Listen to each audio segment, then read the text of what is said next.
Dilemma. As Ron Howard said, story is a guy sees his best friend's wife making up to another guy. Should he tell him or should he keep the information to himself?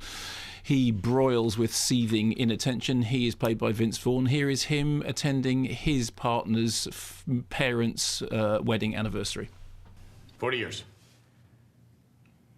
That is a long time to be with someone. 40 years. Wow. It's impressive. I personally don't know a lot about marriage, but I would imagine it can't be easy, all those 40 years being with someone, because people are not perfect. People make mistakes in life, but I would assume what would get you through, right, those 40 years would be honesty. Honesty and honesty alone. And love. But even more than that, Bert, is the honesty. Don't forget about patience. No one's going to forget about patience. So you can relax. Patience is on the table, right? What I'm talking about, though, is honesty here.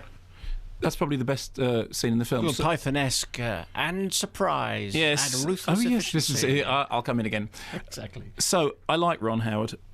That's pretty much all I have nice to say about the dilemma. He, in that interview that you did with him, just talked about a kooky notion, comedy drama through the filter of Vince Vaughn. So completely unoriginal notion.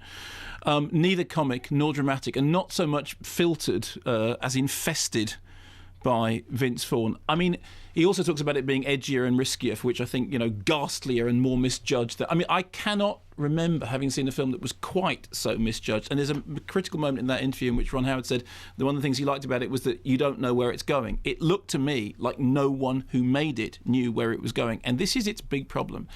There are certain things that you're allowed to do in comedies because they're comedies, okay? Whenever you're in any genre movie, I know people hate talking about this, but the fact of the matter is that generic conventions exist all the time. Very, very few movies aren't interested in generic conventions. When you're in comedies, people are allowed to climb trees and fall off balconies, and get up and fine. And people are allowed to behave in ways which don't happen in the real world. But it's okay because it's a comic convention. That's just how it is. In movies that are perhaps more serious, in which we're asked to accept that these characters may have some sort of element of realism to it, those things go away. The problem with the dilemma is it cannot make up its mind whether it wants to have the right to do the kooky comedy, slapstick falling out of off the edge of balconies, falling out of trees, running around, behaving in ways which are completely inconceivable, which in real life nobody would do ever, or being the other movie, the more serious movie about, hey, I've got a dilemma about the fact that I have seen my best friend's wife in this compromising position, and what am I going to do about it? Oh, it's eating me up from inside. Oh, it's tearing me apart. Oh, I don't know how I'm going to deal with it. So, firstly, A, it doesn't know what kind of movie it is. Secondly, it is at least 3 different movies. It's the dilemma movie, it's the kooky let's fall out of the balcony and fall out of the tree, and there's a movie about cars, which is, frankly, another movie altogether, which involves the aforesaid speech in which Vince Vaughn makes a speech about electric cars are gay. And what Ron Howard said is, well, that was taken out of context. When you see it in context, it's different because you see it, he's the kind of thing that his character would say, in which case you go, fine. Within that, if that is the kind of thing his character would say, why is Jennifer Connelly with him? Because we are expected to believe all the way through the movie that her character, who is tied up with him and is waiting for him to pop the question, is somehow completely devoted to and in love with him, and it's just a matter he's got to wrestle with, getting his life together because he's a grown-up boy. There's a bromance thing going on in it. You go, no, I'm sorry. If you are in any way behaving like the person you're behaving like in the more comedic moments of this film, which also, the car subplot, involves Queen Latifah making jokes about Ladywood and just really sort of weird. It's like they brought in a different script writer. It's like a whole load of people got together in a room and went, I've got this part of it. Have you got the Queen Latifah bawdy stuff? Yeah, fine. Have you got the electric cars or gay stuff? Yeah, that's fine. Have you got the married couple series? Yeah, I've got. And then into that, they bring Winona Ryder. Now, oddly enough, Winona Ryder is far and away the best thing in the film.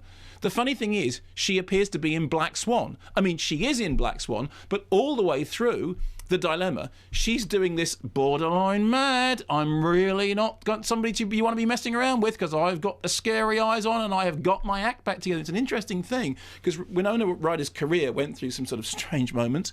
She now appears to be back in some sort of, middle period forcefulness, and she's very good in that, but in completely the wrong film. And I sat there watching this thinking, I can't believe that they all sat in a room together and thought this will work. Vince Vaughn's character is just, if you take him seriously, he's repulsive. Also, Vince Vaughn appears to be doing a really bad impression of Vince Vaughn. Vince Vaughn appears to be doing what, sometimes comedians, impersonators, for a cheap laugh, will impersonate another comedian doing their routine, which always seems to me like, well, that's not comedy, that's just doing somebody else's gags, isn't it? If you're a comedian impersonating another comedian, that's not comedy, that's just it. Well, Vince Vaughn looks like somebody went, hey, have you seen me doing Vince Vaughn? He's kind of turned into this caricature of himself in that way that very, very few people can actually get away with doing. So he looks like he's doing Vince Vaughn turned up to the max. The plot is pulling, there's a dilemma, but actually it's a bawdy comedy, and actually there's a nasty edge, but not that nasty. We're going to go sentimental schmaltzy, then we're going to go a little bit. It drags on for 111 minutes, but feels like it was way, way, way, way, way longer than that. I don't believe in either of the two central men. I don't believe that either of the two women that they are with would be with them, certainly not for the duration as the way the movie pans out. And I'm sitting there thinking, Ron Howard. I like Ron Howard. I mean, I hate Angels and Demons and I hate the Da Vinci Code, but I like Ron Howard because you didn't like Angels and Demons. But it didn't. You should tell me. It always seemed to me that he was somebody who fundamentally understood, good, putting a drama together and well constructed. I honestly, The Dilemma was a headache and a half of a film, and I really hated it. And don't tell me that you enjoyed it. Did you? Well, if I did tell you I enjoyed it, what would you say? I'd say you're lying because I know that's not the case. No, there are some laughs after an hour and a half. If you want laughs, go see The King's Speech, because there are more laughs in The King's Speech than there are. But what does that tell you? There are more laughs in a film about somebody attempting to overcome a stammer to introduce the beginning of World War II. On the subject of Angels and Demons, yeah, we had our allocated time with Ron Howard, and it didn't come about 10 or 12 minutes, and I thought, shall I tell him about Angels and Demons? Shall I tell him about the rant, which then saved someone's life? And I thought, by the time we've got there, he might be so annoyed by the fact that the thing that saved someone's life is the fact that you hated it so much. Yeah. It might spoil the rest of the interview. Okay. And that we should probably just be positive and talk about the dilemma. The dilemma. But was that the right choice? That was the right dilemma. No, that was the right choice. Come on, marks out of 10 for the dilemma. Seriously, it's going to go on your record. Marks out of 10 for the dilemma.